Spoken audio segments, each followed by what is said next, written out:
परम स्नेही मित्रों एवं मेरे प्रिय छात्र छात्राओं, हम लोग पढ़ रहे हैं स्वर संधि।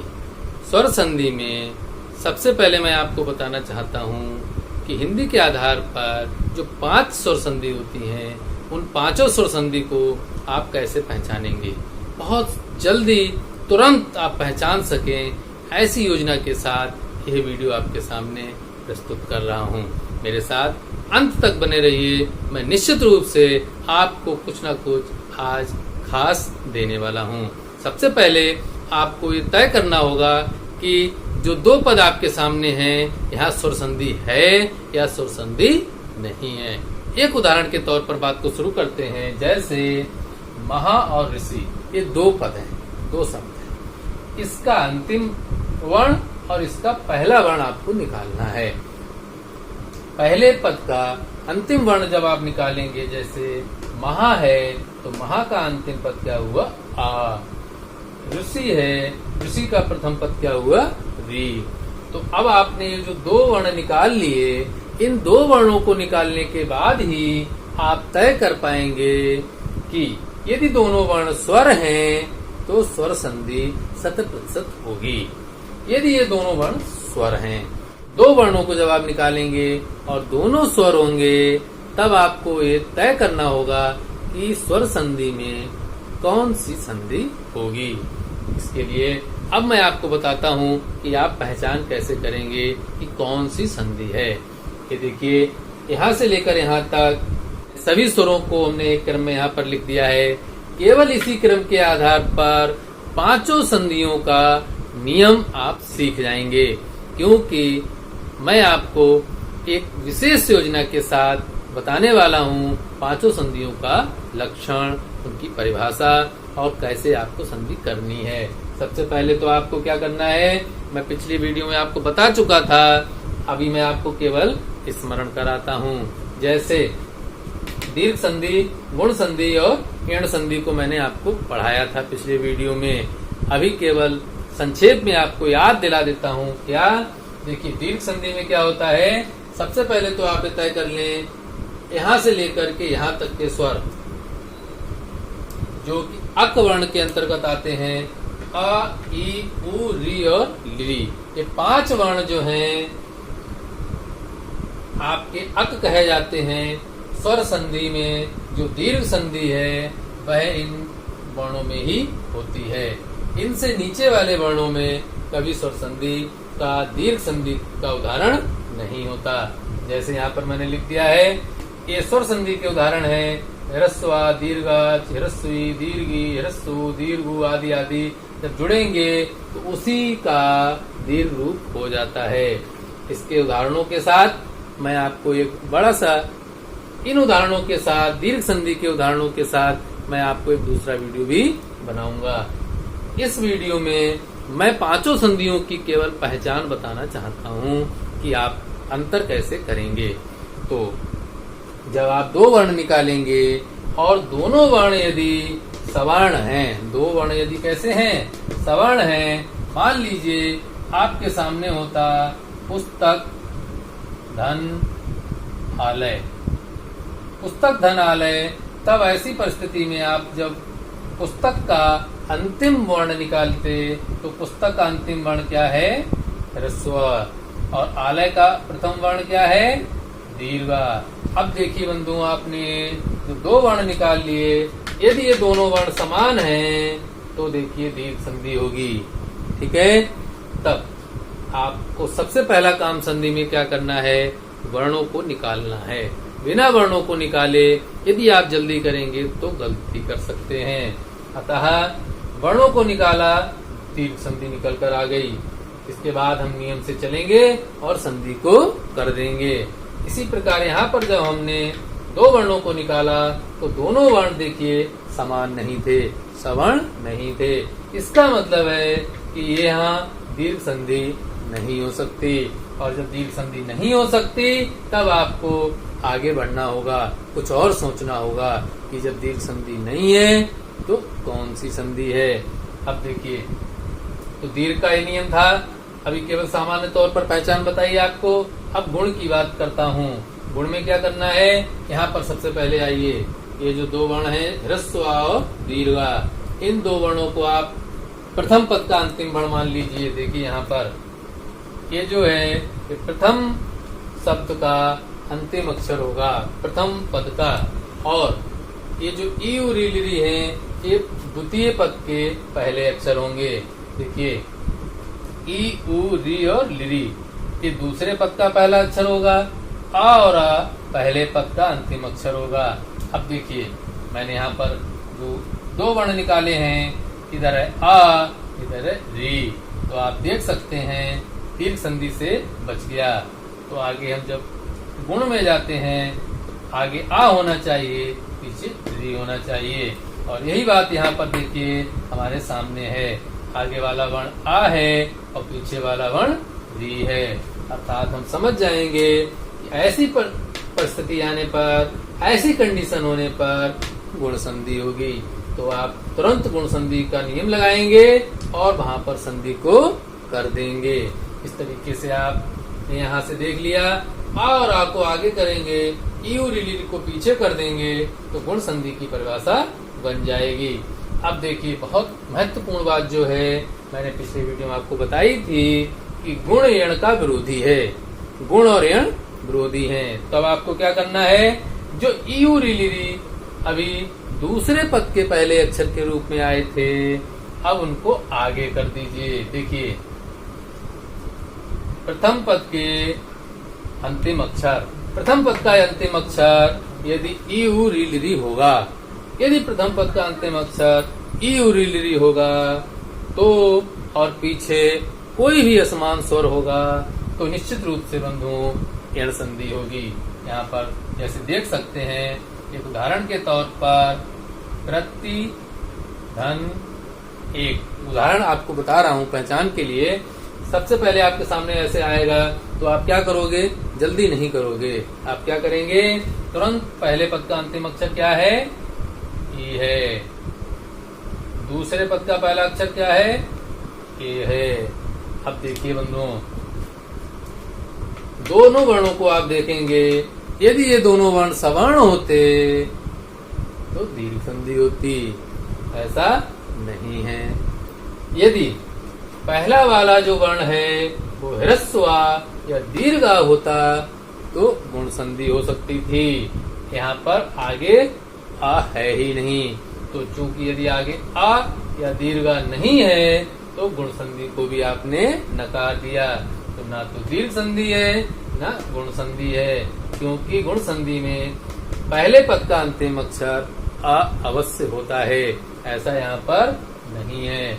अब आप आगे चलेंगे तो तुरंत आप देखेंगे यण संधि का नियम कहता है प्रथम पद के अंत में ई उ री लिरी होना चाहिए, तो यहाँ पर तो ई है और पीछे कोई भी विपरीत स्वर होना चाहिए, अर्थात पहले पद में जो स्वर है वो वही स्वर पीछे ना हो, बस इतना याद रखना है। जैसे ई के बाद यदि ई होगा तो दीर्घ संधि हो जाएगी, तो यहाँ पर ई के बाद ई नहीं है, कोई भी अन्य स्वर होगा तो यण संधि का नियम बनेगा। आपने देख लिया पहले पद के अंत में ई है तो ई के स्थान पर क्या हो जाता है, या हो जाता है, और या और एक ही लग जाती है मात्रा। इस प्रकार से जब मैं इस उदाहरण को बाद में बताऊंगा तो आपको पूरा विस्तार से समझाऊंगा कि कैसे प्रत्येक बनेगा। अभी आपने पहचान कर ली, आगे ई उ री लिरी में से कोई वर्ण हो तो देखिए ई उ री लिरी में से कोई वर्ण हो, यहाँ पर ई है और पीछे कोई भी असमान स्वर हो तो ये यण संधि कहलाती है। मित्रों, अब मैं आपको बताता हूँ वृद्धि संधि और अयादि संधि की मुख्य विशेषता कैसे। जिस प्रकार आपने यहाँ पर देखा गुण और यण विरोधी थे, बिल्कुल विपरीत भाव रखते थे, ठीक वैसे ही वृद्धि में और अयादि में ऐसा देखने को आपको मिलेगा। अब सबसे पहले तो आप यहाँ पर गौर करिए, क्योंकि यहाँ पर देखिए यहाँ तक के स्वर मैंने ले लिए थे, गुण संधि और यण संधि में इनकी जरूरत थी, वृद्धि संधि और अयादि संधि में इन स्वरों की आवश्यकता अभी नहीं होगी। देखिए कैसे, सबसे पहले आप वृद्धि का नियम बनाएंगे। किसका नियम बनाएंगे? जब वृद्धि संधि का नियम बनाएंगे फिर आप ह्रस्व आ और दीर्घा को ले लीजिए। देखिए मैंने यहाँ पर ले लिया, ह्रस्व आ और दीर्घा को ले लिया था ना हमने गुण संधि में। जिस प्रकार गुण संधि में पहले पद का अंतिम अक्षर अ या दीर्घ था, वैसे ही वृद्धि संधि में भी पहले पद का अंतिम अक्षर ह्रस्व आ या दीर्घ आ ही होगा। लेकिन जो पीछे ई उ री ली री था यहाँ पर बदल जाएगा। अब इन स्वरों के स्थान पर हम ए ऐ ओ औ को ले लेंगे। इसी ए ऐ ओ औ को मैंने उठाकर यहाँ से यहाँ रख लिया। देखिए बंधुओं, तो वृद्धि संधि का नियम हमारे सामने आ गया। तो आप समझ सकते हैं कि हमको जब वृद्धि संधि करनी है तो आगे ह्रस्व आ और दीर्घ आ लेंगे और पीछे ये 4 बचे हुए स्वरों को यहाँ पर रखेंगे। ये वृद्धि संधि का नियम बताएगा। देखिए मैंने यहाँ पर पहचान के तौर पर लिख दिया है कि किसकी पहचान है, कि गुण संधि की पहचान है। क्योंकि गुण संधि में आगे क्या होता है, ह्रस्व आ और दीर्घा। वृद्धि संधि में भी आगे वाला वर्ण क्या होता है, ह्रस्व आ और दीर्घा। साथ साथ मैंने इसलिए दिए हैं कि गुण और वृद्धि का परस्पर अंतर भी आप समझ सकें। ये गुण में बात होगी, पहले ह्रस्व आ होगा, ये बराबर समान है। लेकिन गुण संधि में ई उ री ली री होंगे और वृद्धि संधि में ए ऐ ओ औ होंगे। बस यही आपको गौर करना है। थोड़ा सा ध्यान देंगे, ये जो क्रम है स्वरों का, इन स्वरों में अंतिम 4 वर्ण आप वृद्धि के लिए रखेंगे। अब आप जब भी संधि करेंगे तो आ और ए मिलकर ऐ हो जाएगा, आ और ए मिलकर भी ऐ हो जाएगा, आ और ओ मिलकर भी आपका औ हो जाएगा और आ और ओ मिलकर भी आपका औ हो जाएगा। ये दोनों, ये जो वर्ण हैं ये वृद्ध वर्ण कहे जाते हैं, इसीलिए संधि का नाम वृद्धि संधि होता है। इन संधि के आधार पर, इसके आधार पर जो उदाहरण बनेंगे वो मैं आपको बाद में बताऊंगा। अभी आपको केवल पहचान कराने का मेरा प्रयोजन है। मेरी योजना है कि आप इनकी पहचान कर सकें। जब आप 2 वर्णों को निकालें तब आप देख सकें कि कौन सी संधि है। जैसे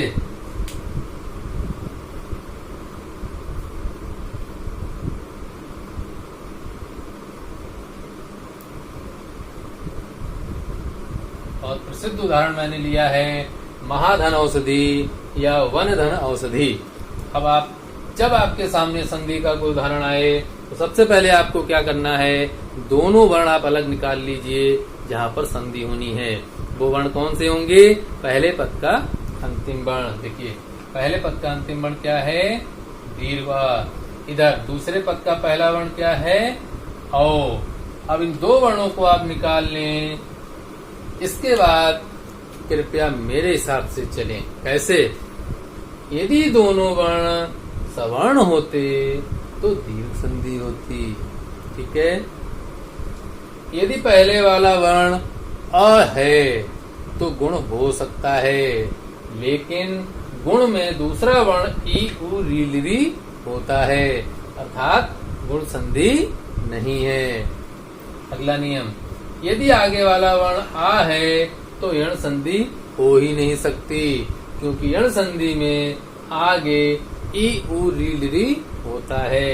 अतः अब हम बात करेंगे, इसमें देखेंगे कि इसमें वृद्धि संधि तो नहीं है। तो आप देखेंगे आगे वाला वर्ण आ होना चाहिए, जो कि है, और दूसरे पद का पहला वर्ण ए ऐ ओ औ में से होना चाहिए। देखिए आपके सामने है।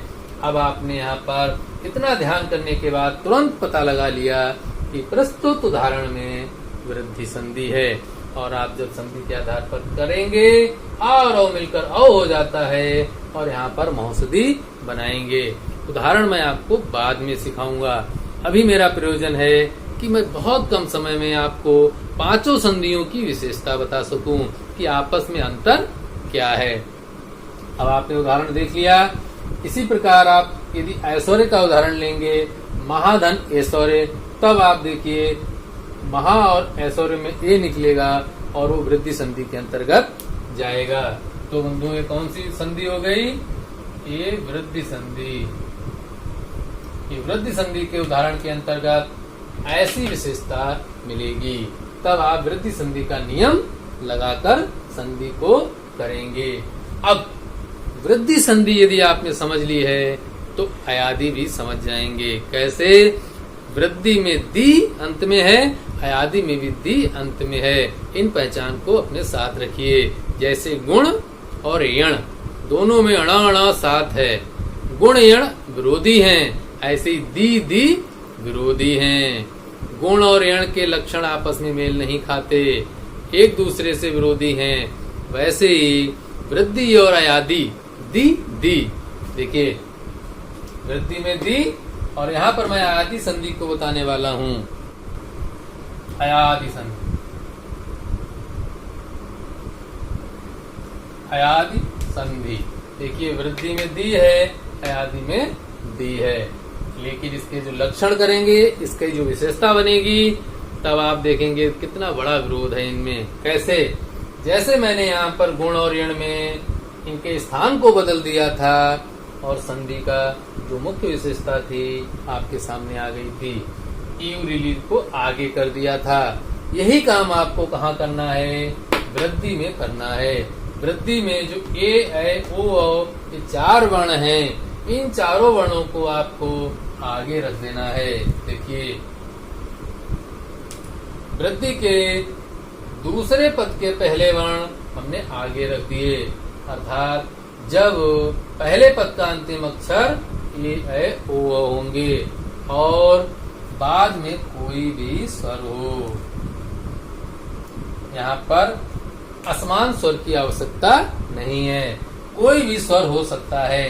कहने का मतलब ये है, ए के बाद ए भी हो सकता है और ओ के बाद ओ भी हो सकता है। अयादि संधि में यह चलेगा, इसमें कोई दिक्कत नहीं है। आप ये ध्यान रखेंगे कि ए, ऐ को सवर्ण ना मानेंगे, सवर्ण मानकर दीर्घ संधि मत करना। दीर्घ संधि में कहीं पर भी ए और ओ का खेल नहीं है, आप देख सकते हैं। इसलिए दोनों समान मानते हुए कभी दीर्घ संधि के चक्कर में मत पड़ना। आपको ध्यान रखना है कि जब ए, ऐ, ओ आगे होगा, पहले पद का अंतिम अक्षर यदि इनमें से कोई होगा तो निश्चित रूप से पीछे स्वर होने पर अयादि संधि होगी। अब मैं आपको उदाहरण के आधार पर बताना चाहता हूँ। जैसे ने धन अनम। अब ने धन अनम, आप ने का अंतिम अक्षर ले लीजिए। ने का अंतिम अक्षर क्या है? ए, और अनम का पहला अक्षर क्या है? अ। ठीक है बंधुओं, अब आप नियम देखिए। क्या नियम है? सबसे पहले तो आप ये देखिए, यदि दोनों सवर्ण होते तो दीर्घ होता, यदि आगे आ होता तो गुण संधि पर और वृद्धि पर विचार करते। यदि आगे क्या होता? ह्रस्व या दीर्घ। गुण संधि में भी आगे आ होता है और वृद्धि संधि में भी आगे आ होता है। तो वृद्धि भी नहीं है और गुण भी नहीं है। क्यों? क्योंकि अगला वर्ण जो है वह आ नहीं है। पहला वर्ण आ नहीं होने पर गुण और वृद्धि का निषेध हो जाता है। अब देखिए, आगे ए है तो तुरंत आप देखिए अयादि संधि पर चले जाइए। पहले पद का अंतिम अक्षर यदि ए है और बाद में कोई स्वर हो तो आपको कौन सी संधि करनी है? अयादि संधि का नियम लगाना है। ये जो अवायावा से अयादि संधि होती है, अब मैं नियम आपको बाद में बताऊंगा क्योंकि कई उदाहरण मुझे आपको बताने हैं। अभी मेरा उद्देश्य है केवल पहचान कराना।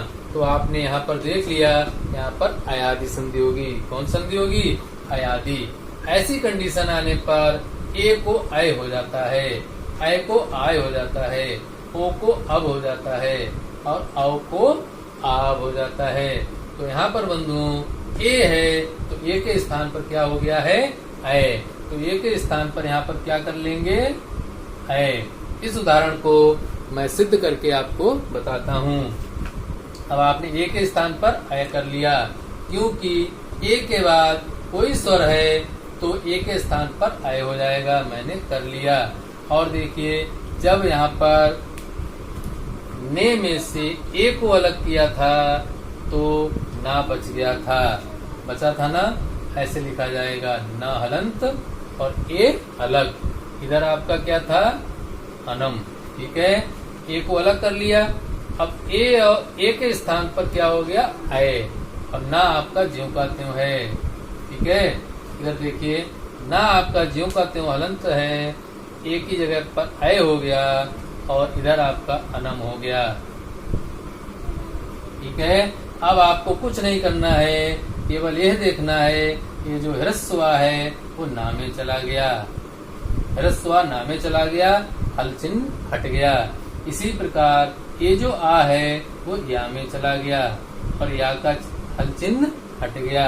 क्या बचा, ना और माँ। इस प्रकार आप करेंगे तो नयनम बन के आपके सामने आ जाएगा। आपको क्या करना है, सबसे पहले तो आपको ये तय करना है कि कौन सी संधि यहाँ पर होगी, और वो आप कैसे तय करेंगे। मैंने पांचों संधियों की विशेषता आपको बता दी। एक बार दोहरा लीजिए बहुत शीघ्रता से। पहले यहाँ पर आइए, ये जो ह्रस्व और दीर्घा हैं ये बहुत महत्वपूर्ण खेल खेलते हैं। ये ह्रस्व और दीर्घा कहाँ पर होते हैं, ये ह्रस्व और दीर्घा गुण संधि में आगे होते हैं और वृद्धि संधि में आगे होते हैं। ठीक है, गुण संधि और वृद्धि संधि में सदैव आगे होंगे, ये तय है। और यदि दीर्घ में होंगे तो दोनों तरफ आ होगा, तब दीर्घ संधि में जाएगा। इसके बाद ई उ री ली री जो हैं वे गुण और ऋण में काम आते हैं, और ए ऐ ओ औ वृद्धि और अयादि में काम आते हैं। ए ऐ ओ औ वृद्धि संधि में दूसरे पद का पहला अक्षर होते हैं और अयादि संधि में पहले पद का अंतिम अक्षर होते हैं। तो आप देख सकते हैं कि जो वृद्धि में पीछे था अयादि में मैंने उसको आगे रख दिया है। तो वृद्धि और अयादि को आप एक साथ अगर देखना चाहते हैं तो उनके लक्षणों को आप विपरीत कर दीजिए। तो मित्रों, आपने समझ लिया कि वृद्धि और अयादि में कितना बड़ा अंतर है, परस्पर विरोधी हैं, जैसे गुण और ऋण विरोधी हैं। मेरा जो उद्देश्य था स्वर संधि के पांचों भेदों को आपस में स्पष्ट करना, वो मैं कितना सफल हुआ वो आप समझ सकते हैं। लेकिन इतना मैं मानता हूँ कि जब मैं उदाहरणों के साथ आपके सामने आऊंगा, एक एक संधि को लेकर के बहुत से उदाहरण आपके सामने लाऊंगा, तो आप और अधिक समझेंगे, क्योंकि मैं उस समय एक ही संधि की बात करूंगा। अभी मेरा उद्देश्य था कि पांचों संधियों का परस्पर भेद बता सकूं।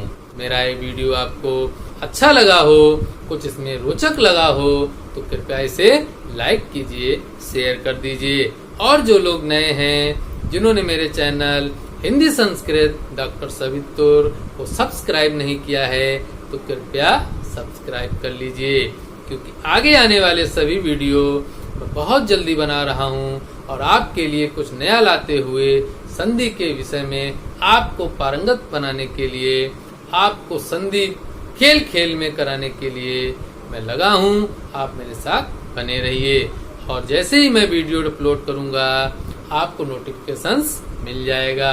इसलिए चैनल को अवश्य सब्सक्राइब कर लीजिए और मेरे साथ बने रहिए। आज के वीडियो में संधि के इस प्रकरण में स्वर संधि के भेदों को बताते हुए मैं अपनी बात समाप्त करता हूँ।